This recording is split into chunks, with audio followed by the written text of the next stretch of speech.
Good morning, everyone. Welcome to this webinar on sustainable urbanization in Africa, unlocking investment and mobilizing sustainable finance, co-organized by OECD Sahel, West Africa Club, and the African Development Bank.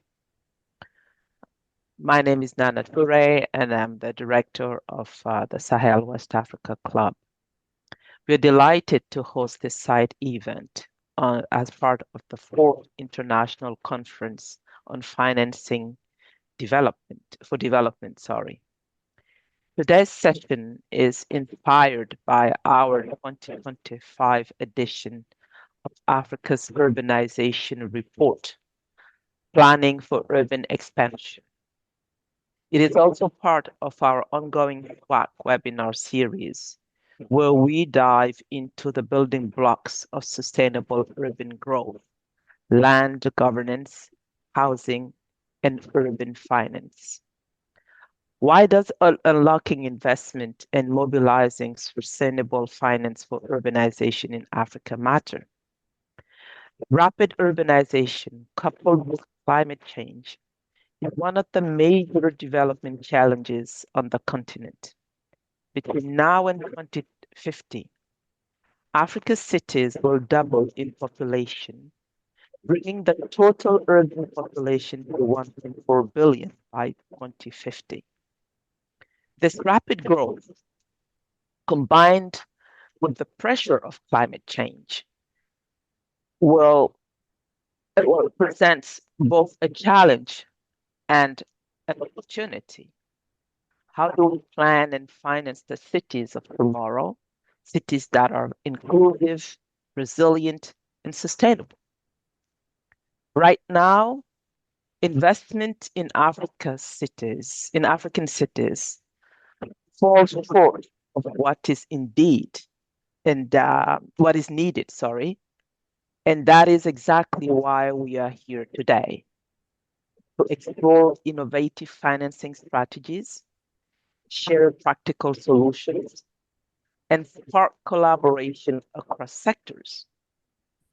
Over the next 90 minutes, we'll hear from a dynamic panel of experts from municipalities, local governments, and international organizations who will explore the current state of urban finance and investment in Africa, the needs and potential solutions. I am delighted to introduce the moderator of this session and expert of the topic, François Yatta, who is the Program Director of United Cities and Local Governments Africa. Thank you for being here, François, and thank you for all the panelists. We're truly honored to have you all with us today. Thank you very much. François, you have the floor.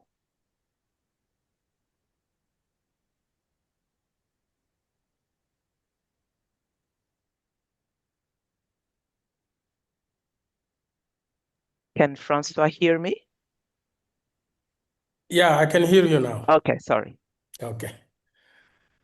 Okay, many thanks, Madam Nana Touré, for your insightful opening remarks.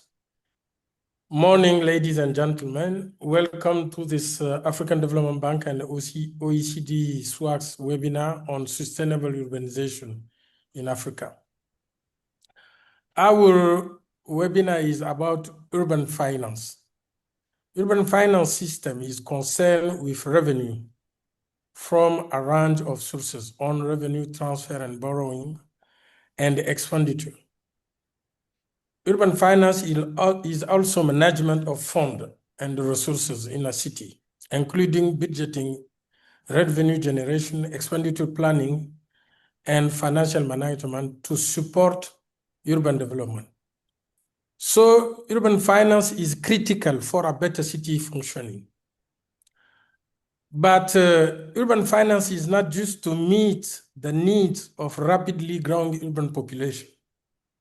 It's also to generate economic benefit for individuals, firms, and countries.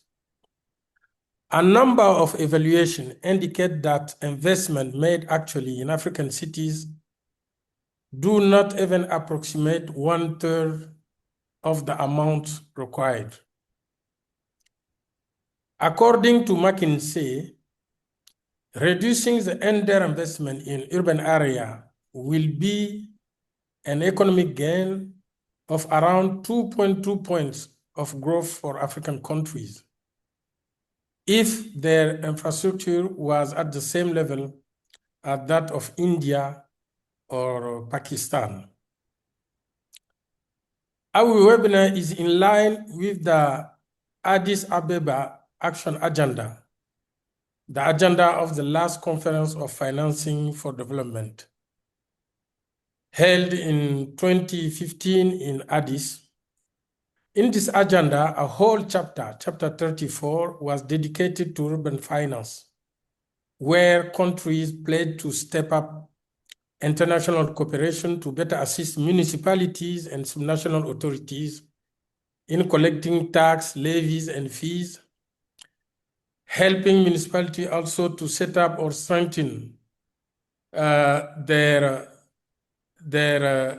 municipal bond market, and also encourage lending operation by financial institution and development bank in favor of municipalities and subnational authorities. Our webinar is divided into 4 parts. The first part is setting the scene by the co-authors of the book. The first speaker will be Margherita Fadda, who is policy analyst at the OECD SWAC Secretariat. She will talk about urban growth and financing needs.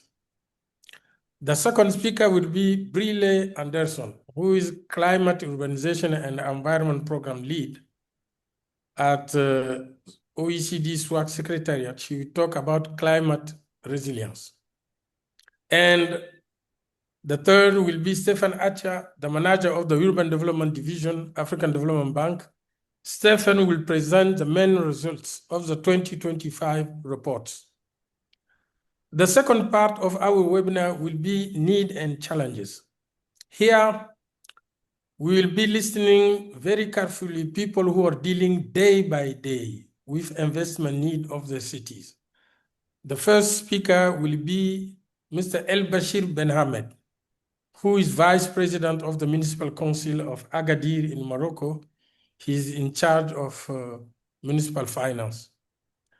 The second speaker will be Madame Ginette, who is Chief Finance Officer of Cocody. Cocody is part of the Greater Abidjan. The third part of our webinar will be solution options. Here we will have 2 key experts. The first is Dr. Konyango, chair of the Homa Bay County Revenue Board in Kenya. He will talk about land as an asset. The second is the well-known Mohan Vivekanandan, who is senior advisor of the African Development Bank Group. He will talk about credit access for municipalities and cities. The last part now of our webinar will be, Q&A, and I hope that we'll have time to discuss and to respond to some questions. So let's move to our first panel. Margherita Fadda. Thank you, François. Yeah, you have the floor, please. And thank you, Director Touré. A warm welcome also from me to this webinar dedicated to urban financing. As François just mentioned, this is a 3-part presentation where I will first walk you through the urban growth projections that have been produced as part of the report Africa's Urbanization Dynamics 2025, Planning for Urban Expansion. Next, I'll give the floor to Brilé Anderson, who will present climate projections and their impact on cities. We have decided to start off with these 2 introductory presentations because we believe that urban growth and climate change are 2 key transformations that impact investment needs. The Sahel and West Africa Club produces data and analysis on both these topics, and we're thus starting the conversation introducing these. Next, Stefan Atchia, colleague from the African Development Bank and co-author of the report, will present the financing systems of local authorities and the challenges and opportunities that lies ahead. Without further ado, I will go through the results of this projection exercise. As part of the report, we have produced the most comprehensive view of future urbanization dynamics in Africa to date. This is an exercise that included demographic and spatial projections for more than 11,000 urban agglomerations across all African countries. What do these projections show us? They show us the cities will absorb 80% of the total population growth. Africa's population is projected to increase by 900 million people, and 700 million of these will be living in cities. This will make of Africa the continent with the second largest urban population, just behind Asia. What this urban population growth entails is a reconfiguration of settlement dynamics. If in 2020, 54% of the total population lives in cities, that share increases to 65% in 2050. This means that 2 out of 3 Africans will be living in urban areas in 2050. As you can see in the map, this urbanization rate is not homogeneous across all countries. West Africa, for example, counts several countries with urbanization rates below 65% in 2050. Nevertheless, this should not be an indication that urban growth is not happening here too. If you take the example of Niger, for example, which, as you can see, both in 2020 and 2050 is one of the least urbanized countries in the continent, well, Niger is also the country with the fastest urban population growth at the continent level. Urban populations, as they settle in cities, or as people are born, grow up, and eventually form their own households in cities, require built-up areas. What we forecast is that urban footprints will be expanding from today's 175,000 square kilometers to 450,000 square kilometers. To give a bit more substance to these numbers, this means that on average, cities will double in size. And this is a phenomena that impacts cities across all sizes, small, intermediate, and large. However, we do know that projections indicate intermediate and large cities are those that will increase the fastest. Although these numbers are staggering, cities in 2050 will still account for less than 2% of the total continental land area, meaning that urban footprints today are relatively small and thus are welcome this growth. What this growth also means, both the spatial one and the population one, is that there will be a very high demand for investments in cities. The needs are varied and they depend on contexts. And the chief financial officers that will intervene after this presentation will give us an idea of what those needs might look like. However, one common challenge for all cities is to plan, finance, and manage this growth at this pace and scale. This is, of course, a great opportunity as well to build cities that are sustainable, productive, and inclusive from the outset. We believe that effective local financing systems are essential to leverage this opportunity. Without further ado, I will give the floor to Brilé Anderson, who will present climate projections and their impact on cities and financing priorities. Thank you. Thank you very much, Margherita. So as Margherita has shown, urbanization is a defining force across the continent, and this brings immense potential. But this potential can really only be realized if cities are built to withstand the growing threats of climate change. So I will now pass to this slide. So nearly a decade ago, the Paris Agreement recognized that cities are on the front lines of climate change. And this insight is more relevant than ever because resilient cities are not just a safeguard, they're a catalyst for really unlocking the promise of urbanization. So what you see on this slide is one climate hazard of flooding. And on the left-hand side, you see a map of the Africopolis urban agglomerations today that have a risk of flooding. The light blue are small cities, and the darker blue are larger cities, and the medium blue is intermediary. And what you can see is that Nigeria, Mali, and Chad have the highest number of cities at risk of flooding today. So this can be anywhere between 1 kilometer squared to up to 5 kilometers squared. I think one thing that's important to note is that flooding is not necessarily limited to areas with the most days of heavy rain. Of course, you have some natural factors like topography, where if you have few waterways, you can have a rapid surface water accumulation or geological conditions.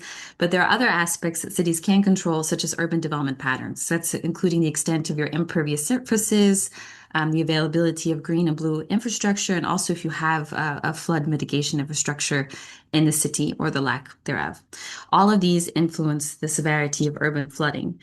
And why this matters from the perspective of vulnerability is that we know that 61% of African cities will be built, as Margherita just said, and critical infrastructure could be at risk. So here's an example of Cotonou.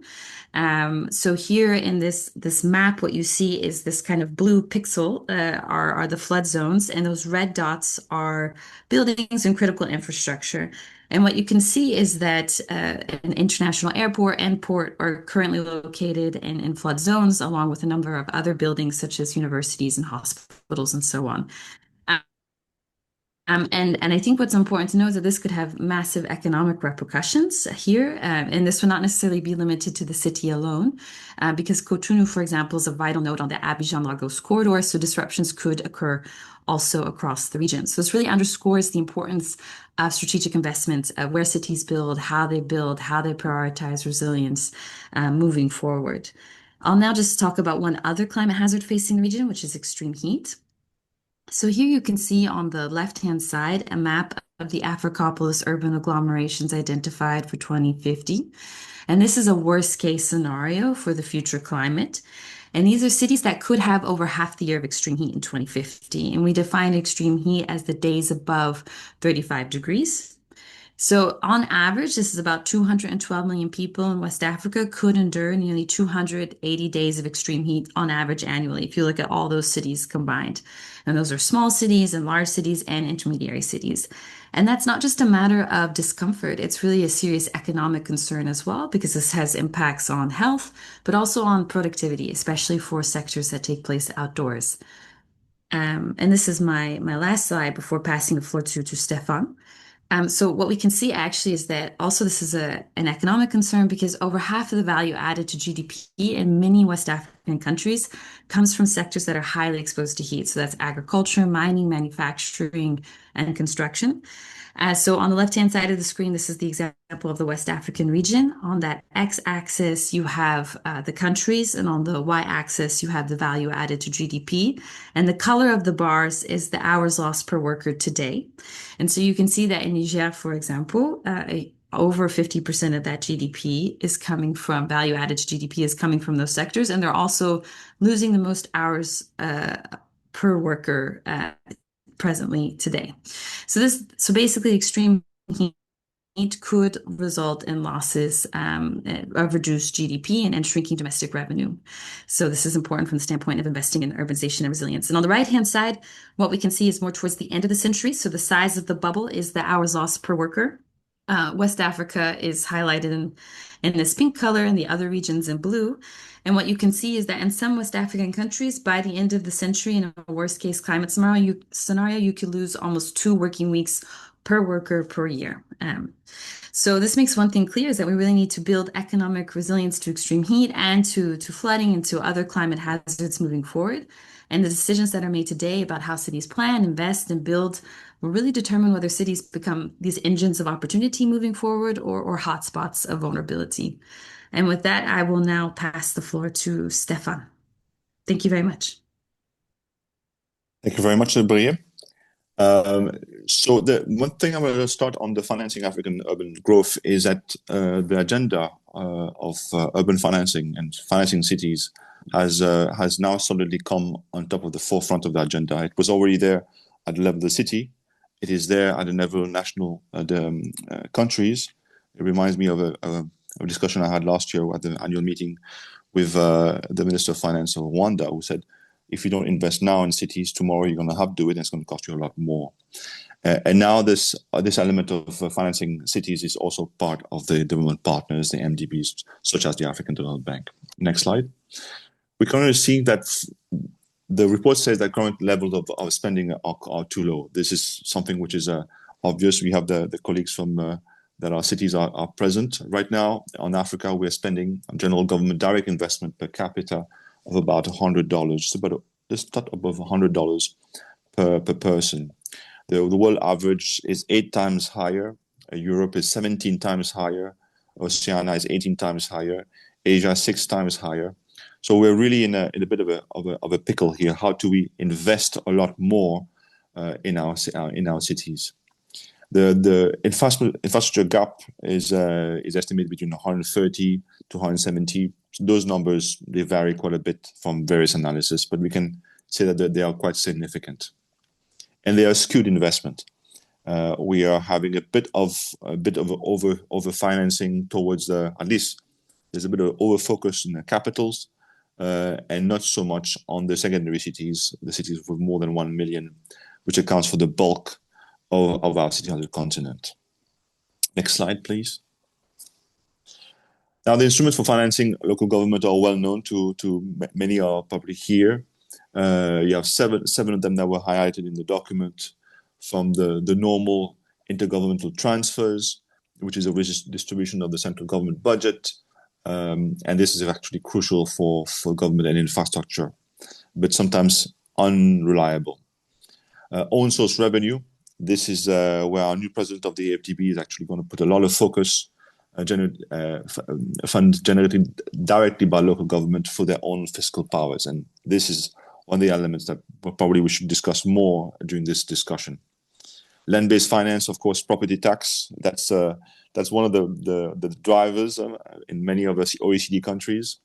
So when it's really only touching the floor on many of the countries in Africa, so there's a lot of it to do for improvement, and including tax governance and technology, digitalization. A good example of Casablanca here, which has done remarkable work. Credit and loan, easy access to credit, mainly on local currency. Cities are going to borrow on forex.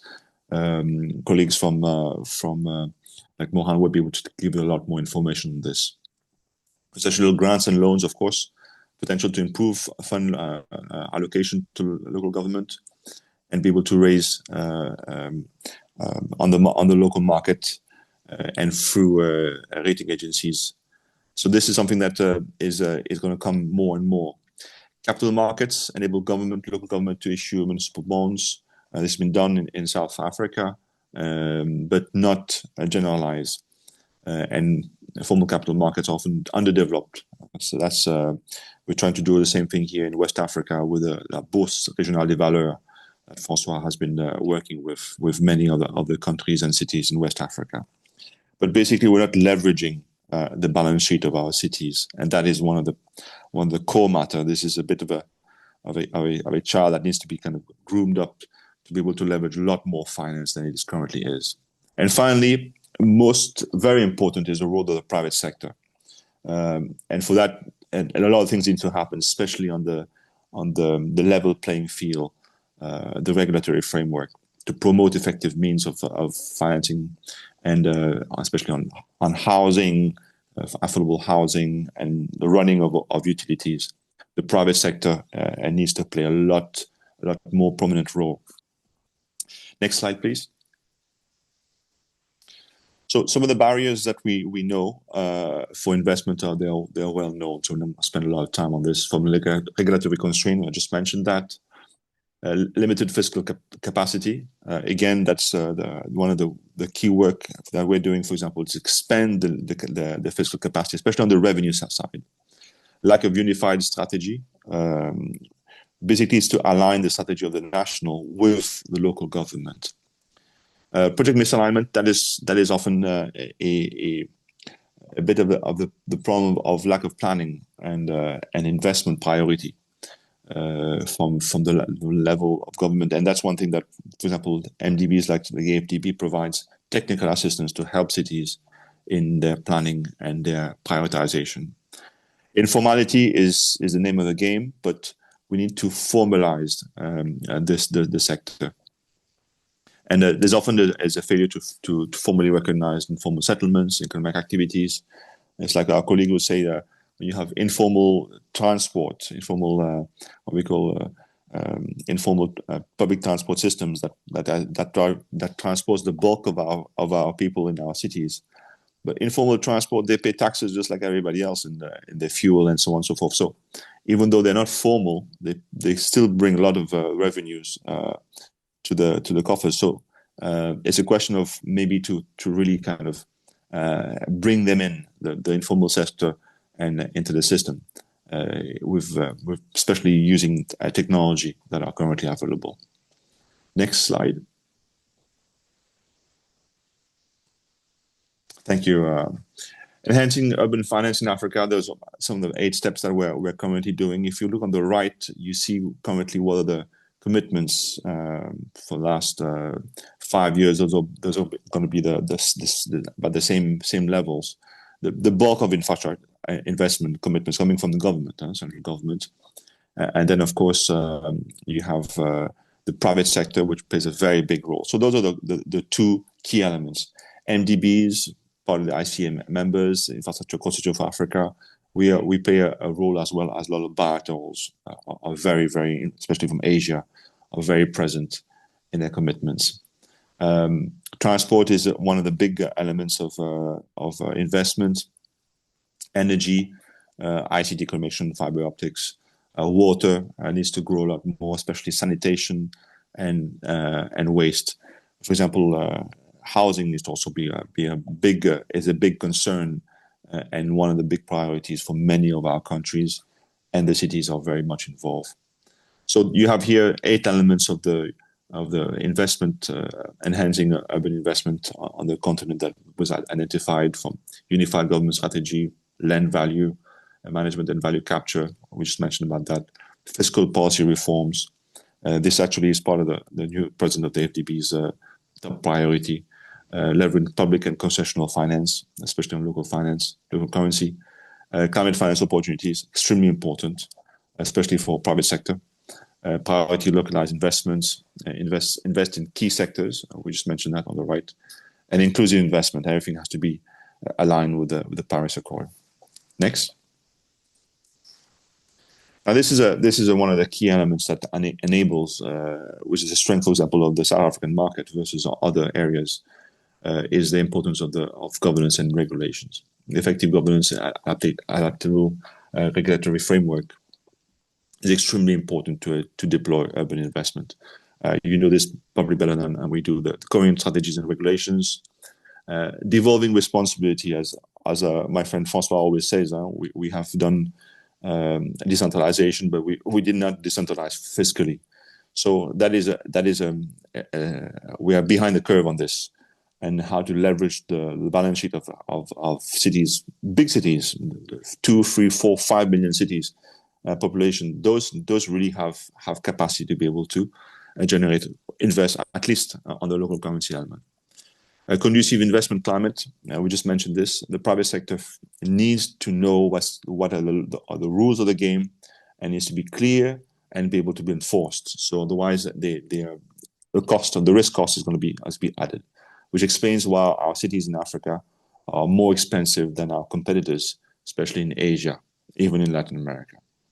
Addressing jurisdictional fragmentation, making sure that it's clear on the legal side. So on the right, you have a nice graph on the national vision strategy, the local government capacity, and enabling regulatory frameworks, which is extremely important. That recaps the elements. So those are some of the elements that were put in the report, and there could be a good amount of information to enable the discussion afterwards. Back to you, Margherita.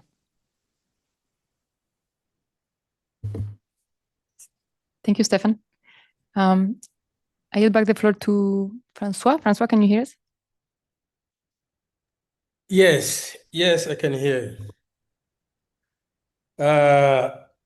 Merci beaucoup pour Well, thank ces you very much. Thank you very much for these présentations different qui fixent presentations, un peu very le rich contexte de in notre information and that give us an travail idea européen. of the context in which Nous allons we're donc operating. passer à la We're now partie going to 2 move to the second part qui of our concerne webinar, which ceux is qui linked to travaillent au jour le jour those who deal in the nitty-gritty on a daily sur basis cette of problématique de financement du financing, développement urbain dans and les villes de notably in cité. terms of urban Et comme financing je and le disais, increasing that. As I was saying nous earlier, avons deux speakers. Nous we're avons going to listen Madame to Ginette two qui speakers. est We have directrice financière de la commune de Mrs. Cocody à Abidjan. Nguyesan, who is the Cocody fait partie de financial l'Abidjan. CEO of Cocody, Et which is Monsieur part Lbachir of the wider Benhmade, Abidjan qui est region in vice-président du Côte conseil d'Ivoire, municipal and Mr. d'Agadir Lbachir et Benhmade, vice-président who en is vice charge president of the des Communal finances. Council of Agadir, Alors, in nous charge avons of quelques difficultés financing. pour sa connexion, Now Monsieur we've got Lbachir, a number of mais nous difficulties sommes en train de faire with le nécessaire connection pour for accepter. our friend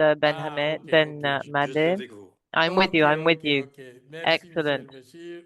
Thank Bonne you very much, arrivée. Mr. Merci. El-Bashir. Ben, Welcome to écoutez, this vous meeting. arrivez Well, au bon listen, moment parce you've que come at je voulais precisely the commencer right par vous, time because justement. I wanted to give you the floor to begin Alors, nous with. sommes là dans la deuxième We're looking now session qui at va the concerner second part of les our besoins et les webinar, défis. and we're going to Qu'est-ce look que at vous the pouvez nous needs dire and en ce qui concerne challenges. la And commune so, in regards d'Agadir? to this, Quels and sont in les terms projets of the city que of vous essayez de Agadir, what are the lancer? kinds of projects that Quel est you're le lien entre ces attempting to projets et le développement invest in? économique? Quels What's the sont les tie-in obstacles between que vous those projects rencontrez, and economic developments? What are the notamment pour barriers that atteindre you le niveau face d'investissement souhaité et in réaliser les projets? terms of Comme on l'a notably dit, the level of Stéphane aussi vient investments de mettre needed and l'accent the là-dessus. implementation of Nous projects? And avons Stefan has une just demande highlighted in très his forte en presentation, we have a termes strong demand d'investissement dans nos villes, for mais investment comme on dit, in our les cities, ressources ne sont but pas the infinies. resources are not Donc, comment infinite. est-ce que vous gérez ces So deux how do you contraintes-là? balance that? Merci How do you beaucoup encore une manage fois, Monsieur Lbachir. all of these Merci d'être parameters? Thank you very much. Thank you connecté. for joining us.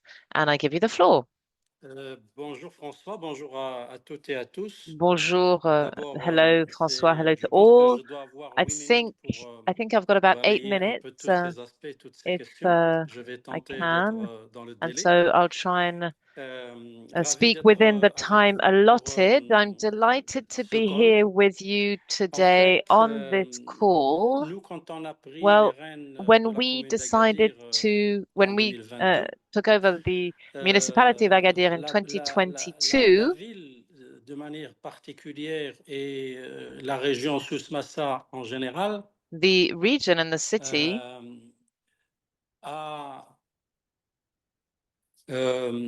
a perdu en attractivité, en fait. lost in attractiveness. Le fait de perdre en And attractivité a poussé les that autorités, meant à la fois that locales et the nationales, local à mettre en authorities place and the ce national qu'on appelle government aujourd'hui chez nous un plan de développement decided urbain, to instate lequel an urban développement development urbain plan. And a that en fait urban development plan une enveloppe conséquente was given de pratiquement 7 milliards et demi aujourd'hui de approximately dirhams, donc c'est seven and pratiquement a dans les half 700 millions d'euros, billion dirhams, that's about pour 700,000 mettre à euros, niveau la localité, to en be particulier able parce que c'est to la capitale de la région, upgrade la capitale du the Souss-Massa. city because it is the Donc, pour capital of revenir un that peu aux region défis, moi j'ai in toujours Morocco. dit So que in les grands terms of the défis des communes de challenges, I've manière always générale, said that communes and municipalities ils sont au nombre face de trois. D'abord, on three a essential un problème challenges. de foncier, Usually parce it's que ce linked to foncier permet de mettre land à la disposition des investisseurs because des the issue of terrains land industriels en availability means particulier, that mais you aussi can ça set permet aside d'avoir, land for d'installer des services de investments, proximité pour notably la of population, an des industrial terrains de nature, and it's proximité, also des a espaces verts, way of etc. providing Deuxième services grand for the défi, ce people in sont les the ressources cities, humaines, whether la it's qualité des ressources humaines services or aujourd'hui green au spaces. niveau And then there's the issue of des human communes de manière générale, resources. des collectivités territoriales, And pose un véritable there's a problème parce real que en problem in fait, terms of il y a un human problème resources d'attractivité in the des collectivités municipalities, in territoriales en these termes small notamment de salaire. Et puis, territorial on a le uh, problème de financement. authorities. So Alors, there's a problem je because they have pense que difficulty in si on doit drawing in parler des uh, défis, du and have défi de and in financement, working on their attractiveness. And je so peux there's dire que comment an nous, au issue of niveau this par exemple insufficient de funding la as commune well. d'Agadir, nous And avons in terms of Agadir, attaqué cette problématique what I can say is that in de terms of financement. Pardon. financing, we've really Alors, tackled this head pour on. moi, je vais être For my assez part, direct, and I'm going to be quite blunt here, deux grands projets. We've had two main ways in which we did this. Firstly, the resource mobilization plan, own resources as well, because if we cannot increase our resource mobilization, we will not be able to further develop the city. And so the PMR that we've instated, the resource mobilization plan that we've come up with, has enabled us to significantly improve the revenue of the commune between 2024 and 2022 and 2024. So we've moved from 50 to 80 million euros that we've been able to garner. That's a high increase in a couple of years because we also instated our financial strategy, again on the 2022-2027 mandate. And so we've really worked on expanding revenue collection through taxes, notably, because we believe that there's a large and significant improvement that we can bring. We have to ensure that we have the right census to be able to increase our tax revenue as well. And so there's this issue of increasing the revenue of the municipalities, which ensures that they have a better financing profile as well. And what I mean by that is the percentage of the own resources that we can get in relation to financing by the government. So Agadir is pretty much autonomous to the tune of 84% versus a national average of 46%. What does this actually mean? It means that we essentially have financial independence and autonomy in Agadir. And again, the other major pillar of that financial strategy for 2022-2027, the first I talked about was this resource mobilization plan. And then there's the to diversify our sources of financing. When we were put in charge in 2022, one of the major stumbling blocks that we had is that we had to stick to the commitments made in the context of the urban development plan. And the urban development plan brought together a whole spate of different partners and stakeholders. And the convention for the urban development plan was signed 2020-2024 in front of the King of Morocco. And so what that enabled was to bring together around a similar table the various stakeholders, whether they're from national organizations or ministries, who are there to leverage more funds to be able to upgrade the city. And so this issue of diversification of financing sources is really a priority, because essentially the funding came from an organization which can be assimilated to a commercial bank, which amounts to about 90% of the financing of municipalities in Morocco. The aim of diversification of sources was rather linked to the fact that the private sector can have access to capital markets to leverage funds. And so we thought, why not try to ensure that local authorities can also have access to capital markets so that they can really leverage funds there. And so we did that, and we're in fact the first commune, the first municipality in Morocco to raise money on the capital markets to the tune of 100 million euros, the 1 billion dirham, which was to the advantage of our municipality. So we brought together different forms of local investors, but this enabled us also to have a partnership on an international level with the EBRD, which enabled us to benefit from technical support. And that made it possible for us to tackle a number of difficulties that we faced, and we were able to instate a program called the FOPIP, which enables us to have an audit of the different financial difficulties or organizational structure of the municipality. And now we, in fact, have, following that program, a number of recommendations that we have to implement. And we have another program, the GCAP, which is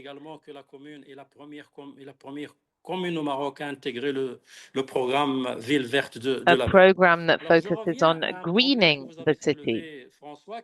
François, I'd like to come back to something you mentioned earlier, which was linked to the barriers. And I would talk about attractiveness as a barrier, because 4 to 5 years ago, Agadir and the region as a whole was really not seen as attractive because we've got a lack of infrastructure. We suffer from a number of difficulties in relation to the services that we can provide for investors and for tourists, because Agadir, as you might know, is a major tourist destination in Morocco. And so we've managed to improve quite significantly this attractiveness. Today, Agadir is much more attractive. We have higher numbers of tourists, practically 20%, a 20% increase on 2019, which is our reference year. And we've also managed to draw in a number of major investors. And so I think that this issue of attractiveness has a three-pronged aim. What we're trying to draw in are more investors, because the private investor is the wealth creator by essence. And so we want to bring together national and international investors who invest in a way that they can create wealth and employment. Agadir is the first resort in Morocco, and it's a place that attracts most tourists after Marrakech. And we're trying to attract more tourists because it generates a lot of revenue, and we have about 12 to 15% of our GDP, the local GDP for the city, that comes from tourism. And the other objective is quality human resources, because these human resources are very often, they go to Casablanca or Rabat, because until very recently, Agadir wasn't a very attractive city. So qualified people didn't come and settle in Agadir. But more and more, what we're seeing is that people are coming to Agadir, and that's because we have good schools, we have green areas, we have museums, we have infrastructure and public services that attract these highly qualified people, because they know they'll find a good quality of life in Agadir. So I hope I didn't take too long, and I hope I answered the questions you asked me, François, and of course I remain available if you have any further questions. Thank you. Thank you very much, Vice President, for your very interesting contribution. And worry not, you took exactly your 8 minutes, 9 minutes and 16 seconds. I timed it. So that was very good. Thank you very much. Now, without further ado, we're going to give the floor to Mrs. Ginette Nguessan, who's the Financial Director of Cocody, which is Greater Abidjan. Cocody is where everybody lives in Abidjan.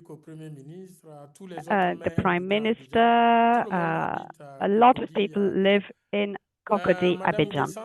So, Mrs. Nguessan. Allez-y, allez-y. The floor is yours. Alors, merci, Monsieur Yatta. Thank you very much, Mr. Yatta. Sur 4 points, notamment les projets que nous I'm going to tell you about the projects we're trying to fund at Cocody. Les projets qui rapportent à la ville. A project les obstacles pour that atteindre le niveau d'investissement souhaité. is faced with a shortfall in financing, so we're trying to attract more financing. And I'm going to say about the strategy we've developed to try to overcome some of these obstacles. The area of Cocody has a 3-year program with about 60 different operations, and these different operations are funded, but dans les opérations du programme triennal. Nous allons plutôt what we do is alongside ces opérations du programme triennal, the 3-yearly program, we have a number of specific projects, about 10 big specific projects that have to be funded differently because they represent substantial amounts. But for this conference, we're going to talk about 2 big investment projects that aren't part of this 3-yearly program, but that we are trying to implement. So the first project concerns the building of 4 stations, 16 parking areas, and a number of other infrastructures. It's mostly in the sector of transportation, and as Mr. Yatta said, the settlement of Cocody is a residential area where you find the embassies, the expats, a lot of government people. It's a very safe area. It's a residential area. And so Cocody is a very prestigious area where everybody would like to live. But there's a problem in terms of transportation. And so in order to find a sustainable solution, we have to better organize the transport sector. We have to build stations, for example. And a station is very important because it's a hub with different lines, and it also enables the development of other forms of services and equipment. Then we also need to build parking areas. And these parking areas are on the sides of the big highways, and the idea is to be able to make sure that, for example, cars can come to the station for 15 minutes just to make sure that the passengers get out. We also have other areas where people can just park for 5 minutes. And this is for buses and taxis mostly. So the feasibility studies are already available. Alongside this big project, we have a second project, which is the building of real estate. This will be mainly a big building with 5 floors.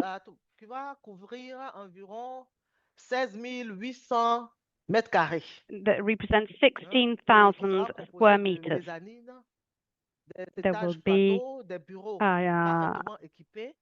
office space, there will be apartments, residential apartments, and here the technical file is ready, and now we're waiting for a building permit. So what are these 2 projects going to bring to the city? Well, first of all, the first project for transportation. For the time being, transportation is badly organized. Very often it's in private hands, it's very fragmented, and it's quite chaotic. And there's a lot of also insecurity. So building big stations is going to help organize transportation services. The organization will be ensured by the town hall, as well as a number of private operators that have already been selected. We will also ensure having more security in the area of the station. the national police and the municipal police will be involved in securing the area, and all the people who use the station will have to register, and so they'll be known and they'll be controlled. And this is very important to make this a safer area. Regarding the second project, the residential building,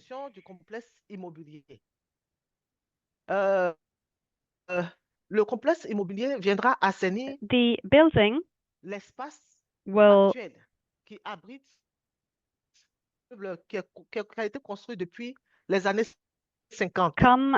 will be built in an area where old buildings were built in the 50s, and the idea is to build mostly social housing for low-income families. It will be built in a neighborhood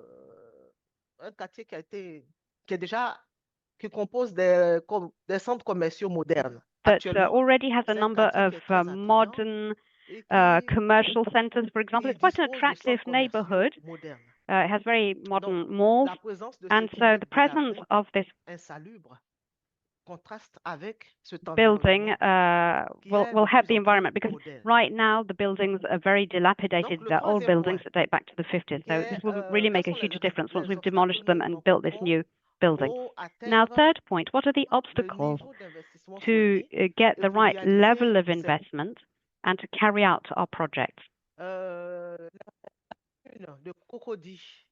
The area of Cocody has a certain degree of financial autonomy. This is a law of 2012 that gives it financial autonomy. It's a law that organizes the local governments of Côte d'Ivoire and gives them some financial autonomy. But unfortunately, the transfers very often come very late and come often only partially.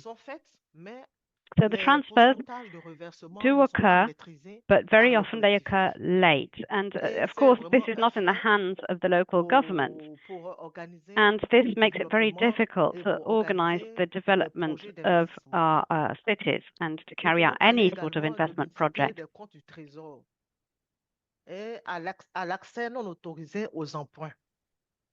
We were talking also about loans. In Côte d'Ivoire, we decided to have a single account at the Treasury, but it's very hard to have access to funding through this system. What are the strategies that we have implemented to overcome these different obstacles? So, Cocody, the local government of Cocody, has established a number of public-private partnerships. And this type of public-private partnership is often used for big commercial infrastructure projects. So it's a funding model where a private company, will fund, will build, and will operate an infrastructure over a given period of time, and after, the private structure will transfer the infrastructure to the municipality. So this is very briefly a description of our different projects, the different obstacles we have encountered, and the different strategies we have come up with. Thank you very much, Madam Financial Director. I'd like to thank you both for having been very, very relevant and you've both really answered the questions, and you've also respected the slot of time that was given you. So thank you very much for that.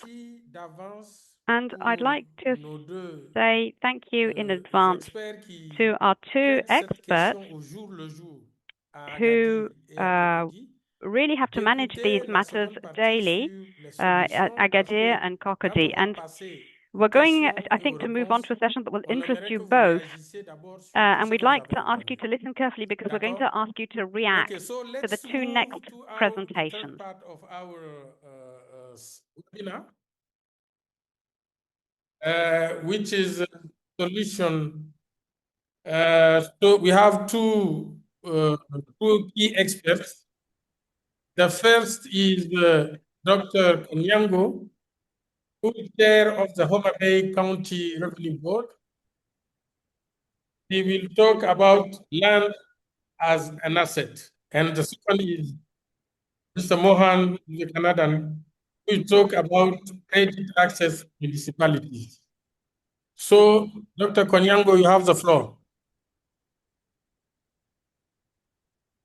Thank you very much, sir. And it has been of great benefit just listening to the previous speakers as they were talking about the challenges that are facing Africa due to urbanization.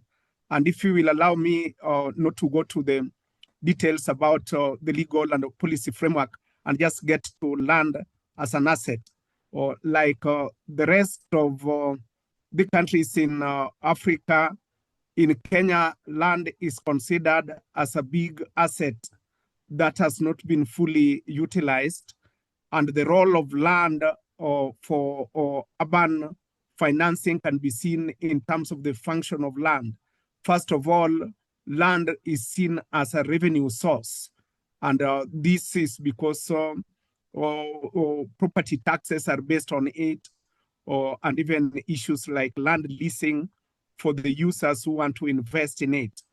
And then number two, land can also be seen as an asset, as a financing tool, in the sense that it can be used as collateral or bond backing, and even or public-private partnerships that had been mentioned earlier by one of the speakers.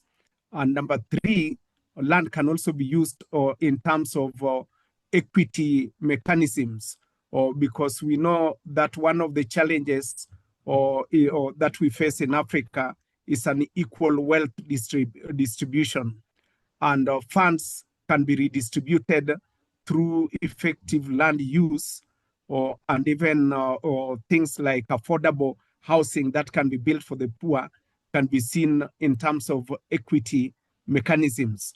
And then number four, in terms of function of land, or land can also be seen as a planning enabler, like where there is a better use of or better planning of land, then you will find that better service delivery can occur, and also cost efficiency. Allow me to also mention in terms of sources of public revenue that we are drawing from land, and this is what I've seen as chairman of Homa Bay County Revenue Board, is number one, we generate money out of land rates, which are annual taxes on landowners based on land value. And we also generate money out of stamp duty, which is a charge on land and property transactions. Currently, in Kenya, the law allows us to charge 4% of the property value as stamp duty anytime that there is transactions of selling land. And during that sale of land, there is also capital gains tax, or the sale of land at a profit. Anytime that you are selling land, then it can be evaluated, or since you got it up to the time of sale, what is the profit that is accruing. And 15% of that net gain is paid as capital gains tax.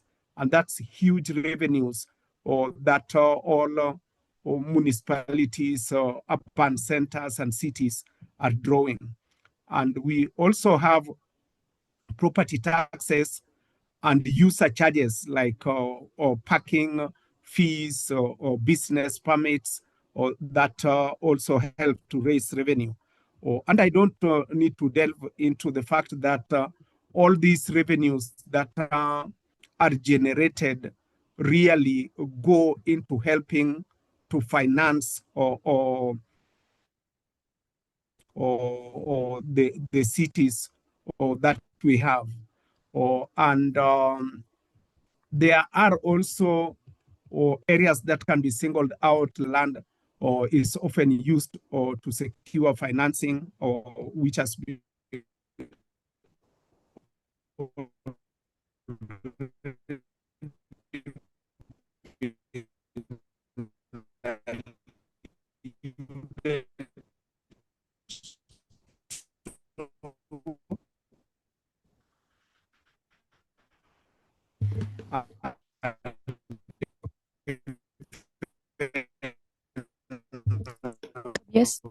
I'm sorry to interrupt.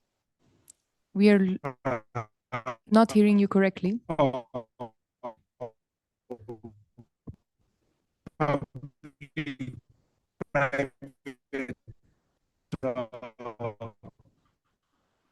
Or partnerships that have already talked about.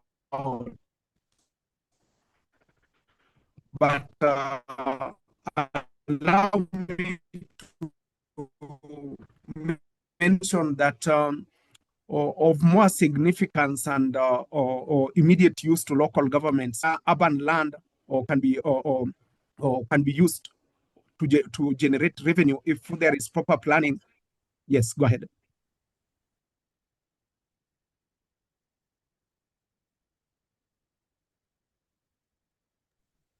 Hello, Dr. Konyango.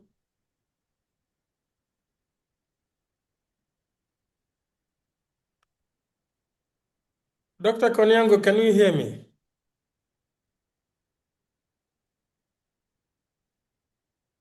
Oh, don't know what is happening, but. François, Dr. Konyango had a technical issue, I think. He disconnected. Okay. Okay. Look, what we are going to move forward with Mohan, and we will see if it's necessary to come back to Dr. Konyango to give him, I don't know, 1 minute to finalize. So, Mohan, can you hear me?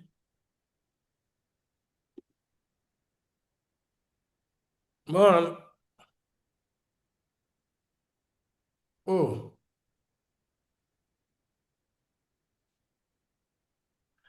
I think that we have a technical issue. Mohan?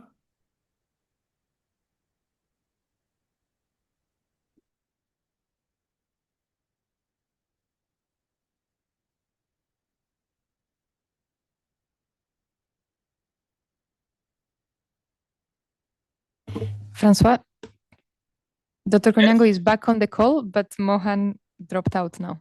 I think we have a few issues. Okay. Dr. Konyango, you have 1 minute to conclude, please. Dr. Konyango? Can you hear me?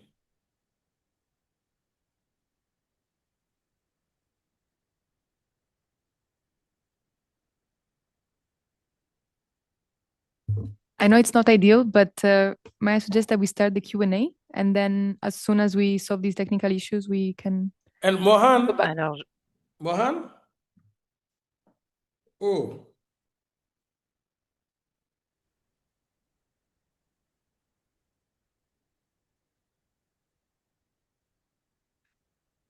Oh.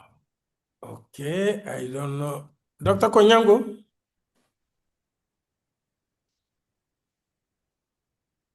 And Mohan, are you connected? Mohan? I don't know what is happening.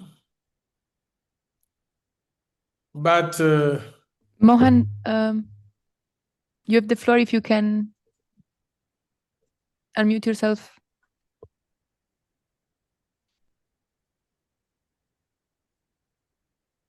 Mohan, are you connected?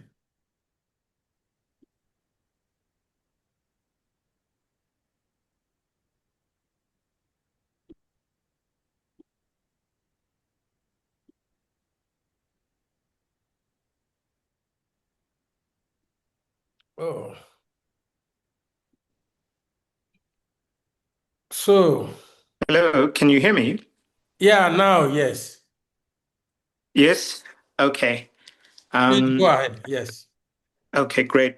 Apologies for the issue. Good morning, everyone. My name is Mohan Vivekanandan. I'm based in Johannesburg. Previously, I was with the Development Bank of Southern Africa as an executive, and more recently now I'm a senior advisor for the African Development Bank, specifically focused around urban infrastructure and municipal financing.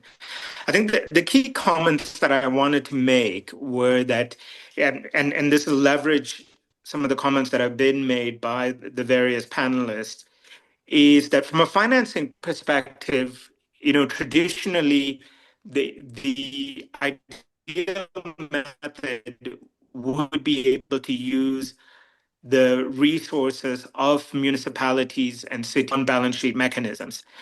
But given the challenges that a number of cities on the continent face, more off balance sheet project finance structures are also being utilized to deliver critical urban infrastructure. So first, just talking a little bit around the municipal balance sheet and their ability to utilize those. The key element here, and it's been spoken of before, is the ability to have own revenue generation by municipalities, whether it's from property taxes, whether from municipal delivered utilities such as electricity, water, waste management. And now those can be added and through transfers from the central fiscus. But really, it's quite crucial for municipalities to be able to generate their own revenue. And in those cases, and where the regulation then allows it, it is possible for them to be able to access capital market banks to be able to deliver on their investment requirements. And we're South Africa, where a number of not just the large metro municipalities, such as the city of Johannesburg or the city of Cape Town, are able to access these resources, but even mid-sized cities are able to do this. The one other element there, and it was also, I believe, a question that had been raised, was around governance and capacity. So especially for you to be able to access funding from banks and capital markets, not only do you need to have the ability to be able to repay those loans, but you also need to be able to demonstrate strong governance and capacity to be able to give confidence to those funders that the funds that they're providing for you will be used appropriately. And what we're seeing is that some of those governance challenges and lack of capacity at a municipal level are also becoming a key constraint, even here in South Africa. So moving from there, where you don't have that, the ability has been around to be able to tie into off-balance sheet solutions using project finance mechanisms to be able to access this financing. And what we're seeing, for instance, is this is an opportunity to grow investment, to bring in both capital and expertise from the private sector. It's definitely easier to be able to access these for such sectors as, for instance, electricity provision, some elements of transport, things like water as well, where you do have revenue that can be ring-fenced to be able to support these project finance investments, and where also technology can be utilized in, for instance, the example of smart prepaid meters for electricity and water as sources of revenue directly from the users of those utilities. As examples of where this is happening now, here in South Africa, a lot of the large cities are looking at agreements, and those IPPs would provide electricity that they would generate. We're seeing those for urban metro projects. I know there's one for Kinshasa as an example in the DRC that's being pursued. There have been various bus rapid transit projects here in South Africa as well. And similarly, for wastewater treatment, for instance, for the city of Durban in South Africa. So those are all examples of where we can try and utilize project finance structures to leverage additional sources of capital where the municipality itself may not be in a good position to be able to deploy the funding. Now, crucially, and at the end, is the role of donors and development finance institutions in providing either lending or guarantees. And I think in particular, for external entities to be able to provide guarantees to both promote domestic capital and local currency solutions is something that's favorable. As an example, I know with the AFDB, there are opportunities to do that, to provide guarantees, to stand behind offtake agreements from municipalities, which should provide support and confidence for private investors to come through both on the equity and on the debt side of project finance structures.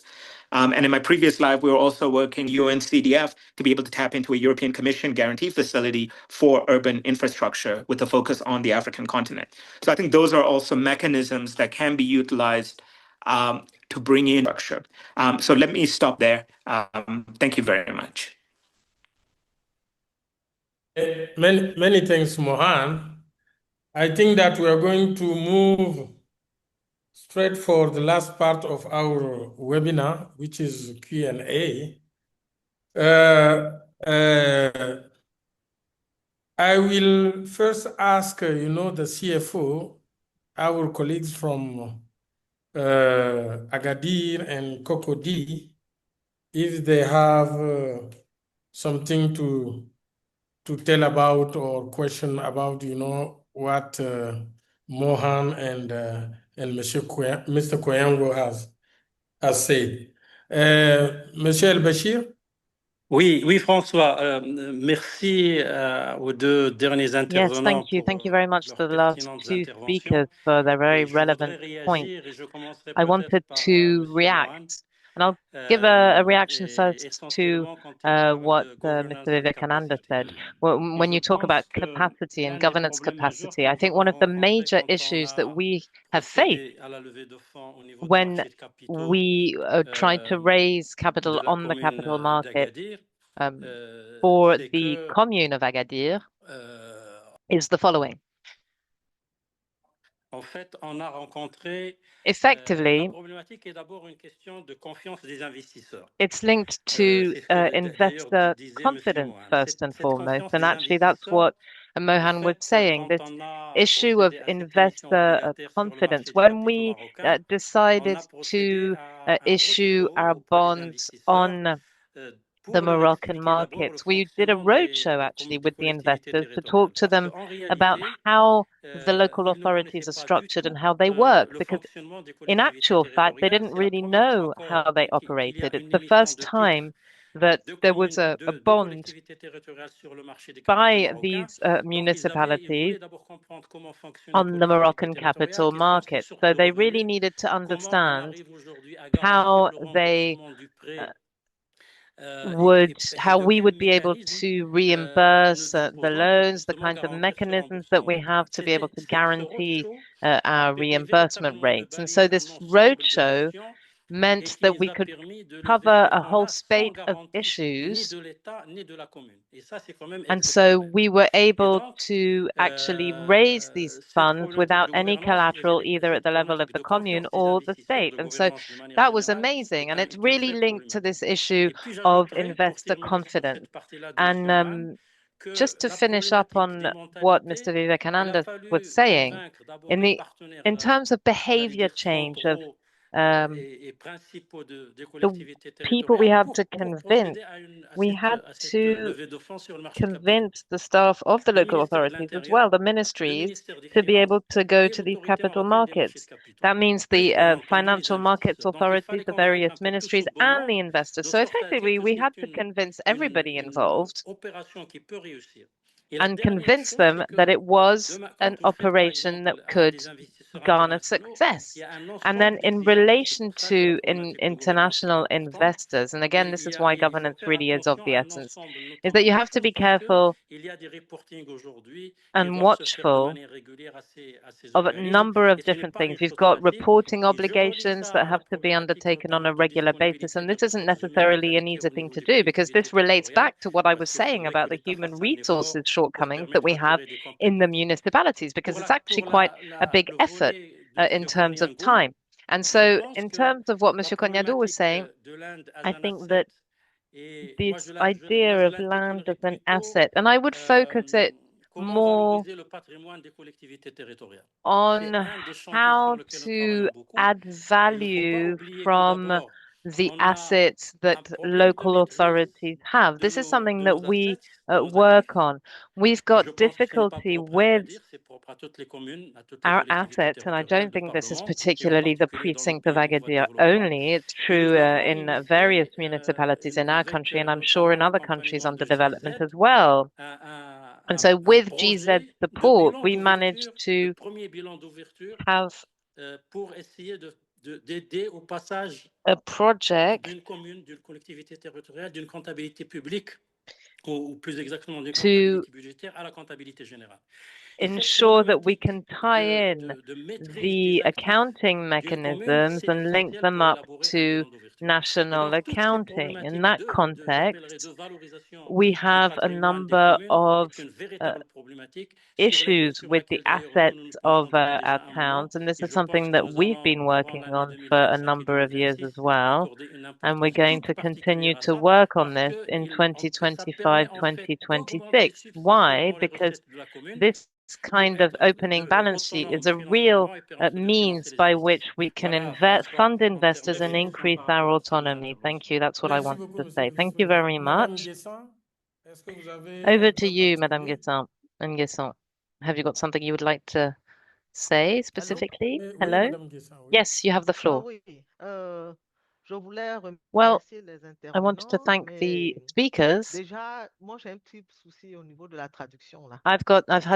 an issue with interpretation. Unfortunately, Mr. Vivekanandan's sound was insufficient to provide interpretation. It was not of sufficient quality to be able to interpret into French.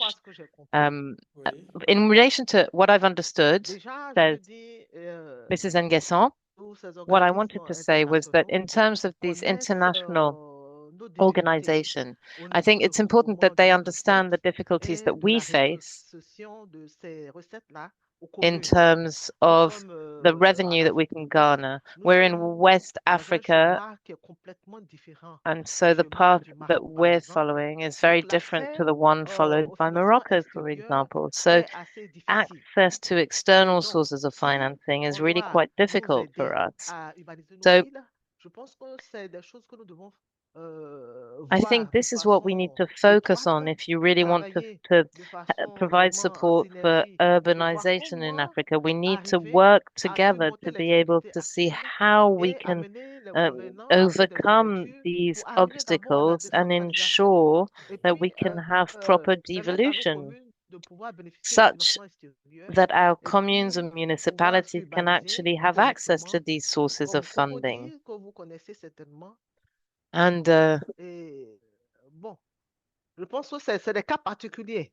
think we're in a specific circumstances in Cocody. We're going to have to continue to work along the same lines, but we need to move beyond just eligibility criteria. There has been much more factoring in of the specific context. Thank you very much.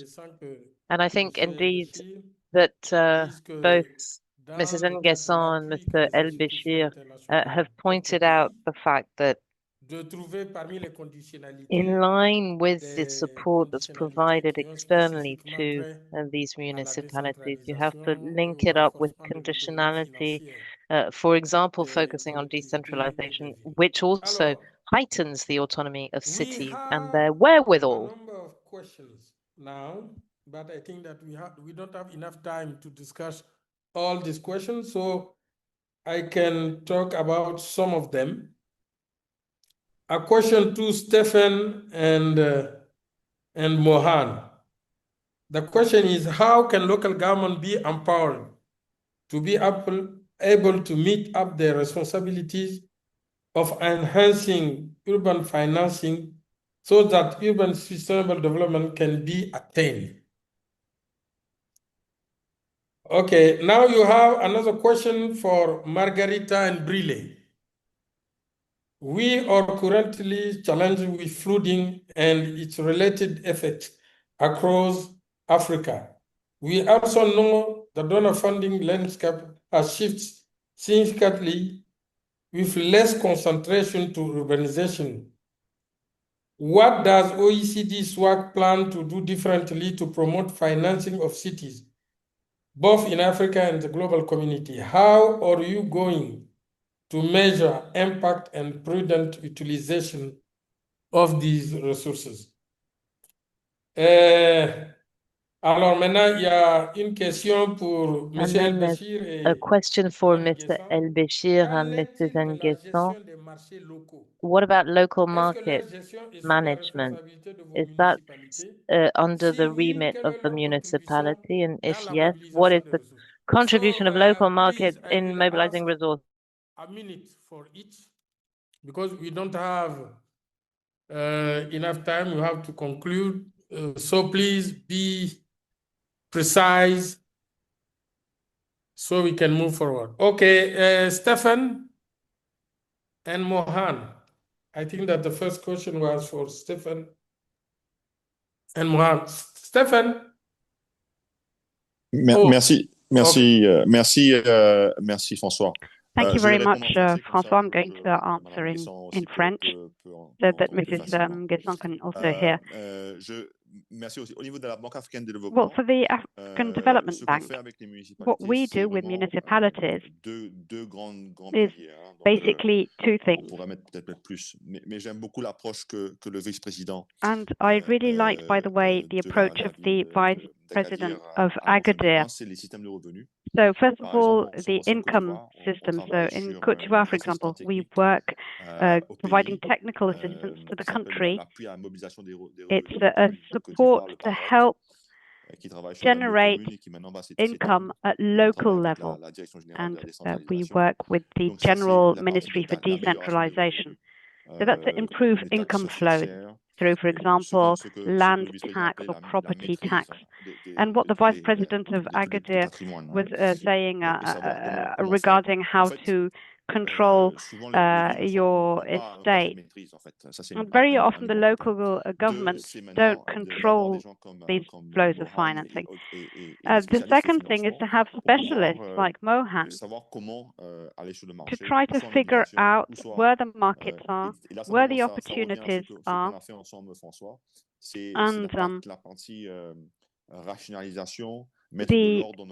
streamlining also to try to tidy up the finances, to standardize a number of procedures, and also to issue bonds. But if you want to issue bonds, you need to have the right environment. And I really like what the Vice President of Agadir was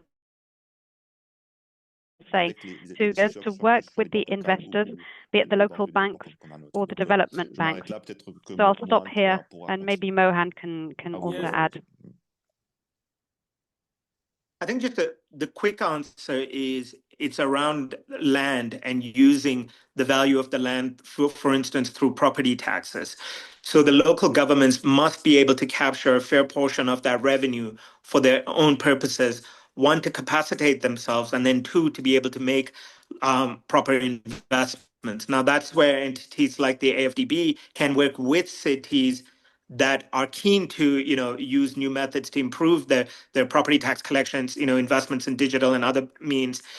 We can support them in those mechanisms. And in my previous life at DBSA in South Africa, we did similar. So I think that's a quick win that all the cities, the value of the land, especially through this urbanization, it's just going to get more and more. And cities need to capture a fair value of that to be able to deliver good quality services for their populations.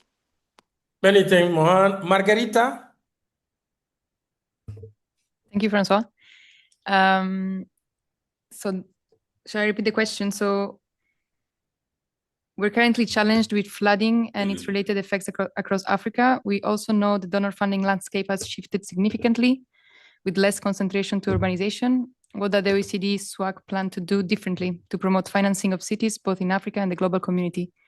How are you going to measure impact and prudent utilization of these resources? So thank you, Sebastian, for the question. One of the objectives of the Secretariat is indeed to push the urbanization agenda forward. So not in a silo, but also making it the link with climate, as we just did in today's webinar, but also with security, both political, physical, and food security.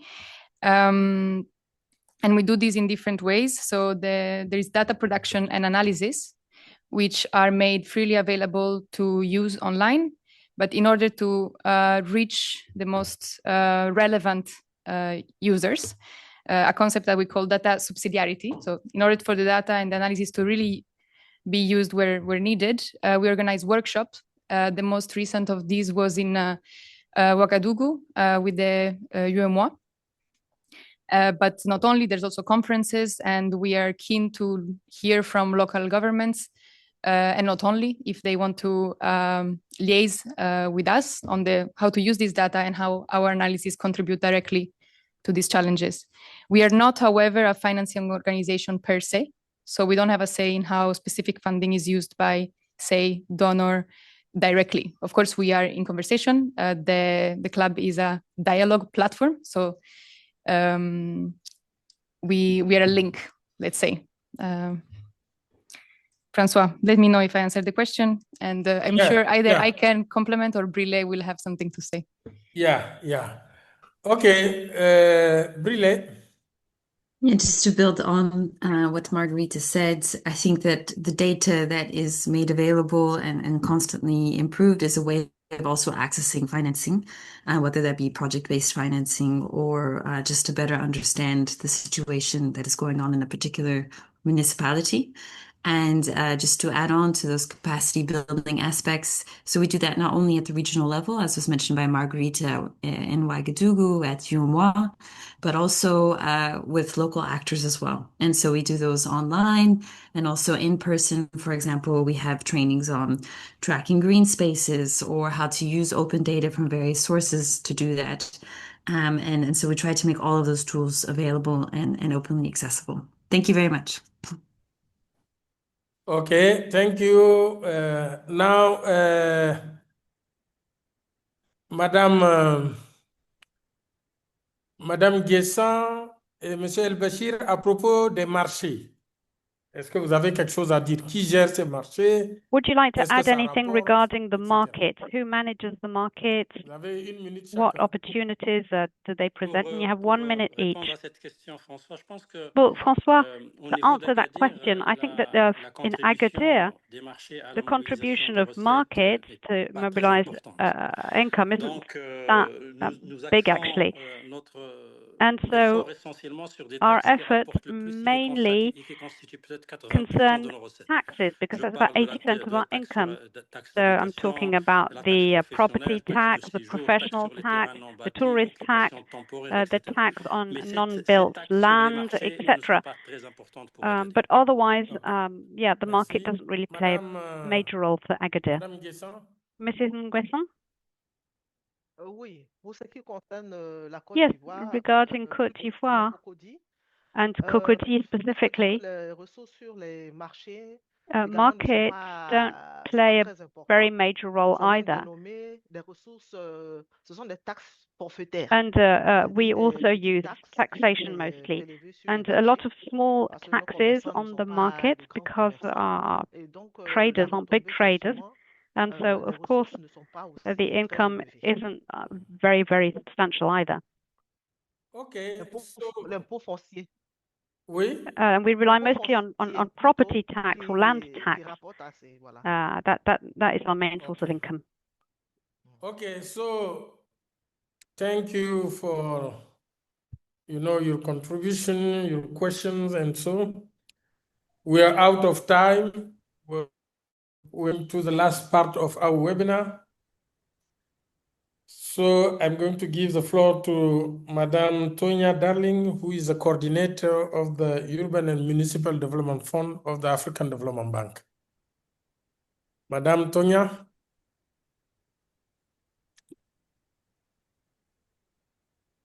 Madame Tognia, est-ce que vous m'entendez? Oui, je vous entends. Bonjour, Monsieur Yatta. Can you hear me? Bonjour à tous. Yes. Bonjour. Good morning. Good morning to you all. Nous sommes tout oui. We're ready to listen to you. C'est un privilège pour moi de Yes, conclure it's a real privilege to be able to conclude this webinar on the sustainable urbanization of Africa. I'd first like to wholeheartedly thank all the panelists for their very valuable contributions on the different challenges linked to the growing urbanization, as well as the urban financial needs. Thank you for having attended this meeting. We had more than 100 people connected, and we've seen a number of questions also. I'd also like to thank our partners of SWAC, of the OECD, as well as the UCLG. Thank you for this very fruitful cooperation. As Mrs. Fadda and others have said during the first session, the data shows that we have a very urgent mission, and Mrs. Fadda mentioned this also at the beginning. We're going to see over the next 30 years a very strong growth in African cities, and Africa will become the continent, the second continent after Asia with the strongest urban population. And so this transformation is also taking place in a context of growing climate change. So this webinar made it possible to highlight the financial needs, the obstacles, the opportunities, a number of financial solutions like guarantees or concessional finance, as well as public-private partnerships. And one of the important aspects was the need to strengthen local government institutions and to have an efficient multi-level governance so that cities can be more attractive, better able to autonomously manage their growth. The UMDF, the Urban and Municipal Development Fund, is very much part of this effort, and since 2002 we have three strategic instruments within the UMDF.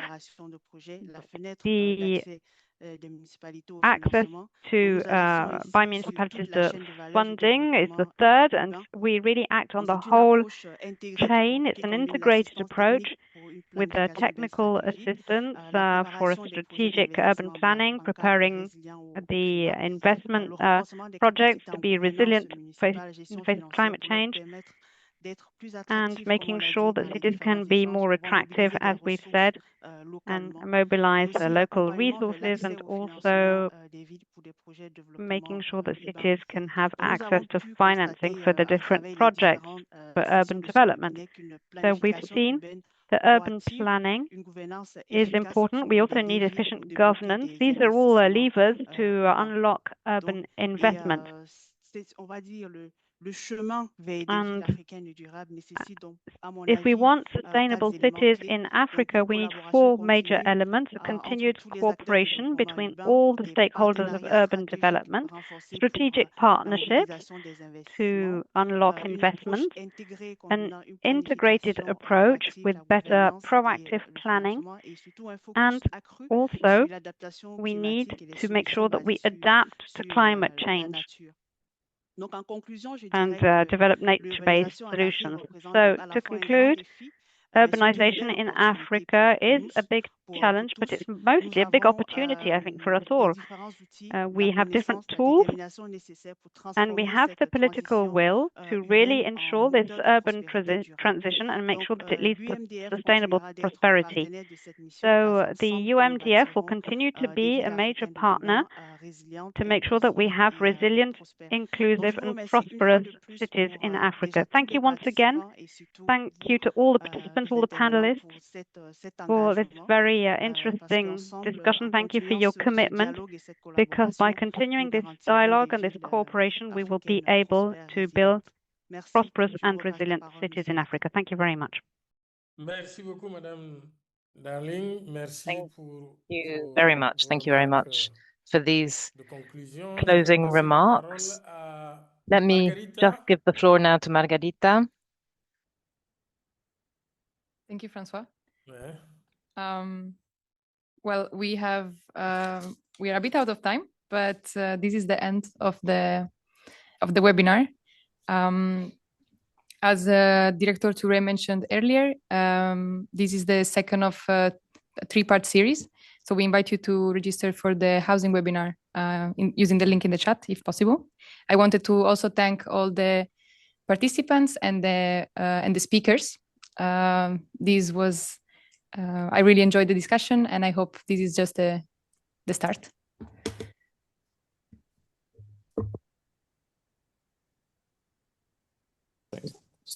Thank you. Thank you. Thank you. Thank you. Bye-bye. Thank you. Merci, Margherita. Merci beaucoup. Merci. Au revoir, François. Merci à tout le monde. Merci, M. Bachir. Merci beaucoup. Merci, bye. Merci. Merci beaucoup. Thanks, Mohan. Thanks so much, Mohan. Bye-bye. Thanks, Stefan.